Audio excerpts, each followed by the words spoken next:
Hello दोस्तों, जैसा कि आप सभी लोगों से मैंने वादा किया था कि नवधा भक्ति क्या है उसके विषय में मैं आप लोग को पूरी जानकारी दूंगी। देखिए, नवधा भक्ति जो कि आप लोगों ने पढ़ा था द्विवेदी युग, जो इस समय हम लोग की सीरीज चल रही है। जब आप अयोध्या सिंह उपाध्याय को पढ़ रहे थे तो आप लोगों ने उसमें पढ़ा था कि जो उनकी महाकाव्य है, रचना है प्रिय प्रवास, तो उसमें नवधा भक्ति का जिक्र हुआ है।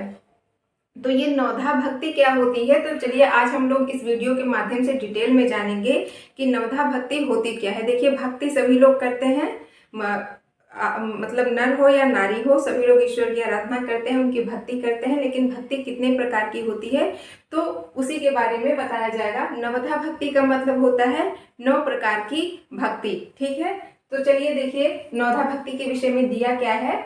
श्रीमद् भागवत और रामचरितमानस में वर्णित भक्ति के 9 रूप बताए गए हैं। इन दोनों में भक्ति के 9 रूप बताए गए हैं। कौन कौन से रूप है, ध्यान से सुनिएगा। पहला है श्रवण, जो ईश्वर की कथाओं को सुनना। ठीक है। दूसरा है कीर्तन, भगवान के नामों का गुणगान करना। स्मरण, तीसरे नंबर पे आता है स्मरण, ईश्वर को निरंतर अपने हृदय में याद रखना, ये भी एक प्रकार की भक्ति है। पाद सेवन, पाद का मतलब क्या होता है, पैर, चरण, भगवान के चरणों की सेवा करना। 5वें नंबर पे आता है अर्चन, मूर्ति या शिवलिंग में भगवान को स्थापित करके उनकी पूजा करना, ये होता है अर्चन। 6ठे नंबर पर आता है वंदन, भगवान को सादर नमस्कार या प्रणाम करना।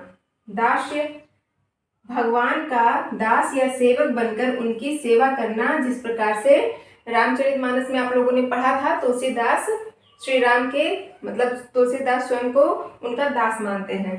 सख्य भाव, सख्य भाव की भक्ति होती है ना, तो भगवान को अपना परम मित्र मानना।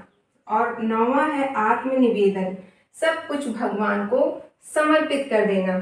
और देखिए, बहुत ही महत्वपूर्ण बात यह है कि जो सबरी होती हैं, तो सबरी को भक्ति को लेकर के उनके मन में डाउट रहता है, तो भगवान श्री राम भक्ति के विषय में उनको पूरी जानकारी दे करके उनके जो मन में भक्ति को लेकर संदेह रहता है उसको वो दूर कर देते हैं। ठीक है, आई होप कि इस वीडियो के माध्यम से आप लोग को पूरी जानकारी प्राप्त हो गई होगी कि नवधा भक्ति आखिर होता क्या है। ठीक है, आपके सिलेबस में है, तो आप लोग हिंदी के स्टूडेंट हैं, तो आपके लिए जानना बहुत ही आवश्यक था। धन्यवाद।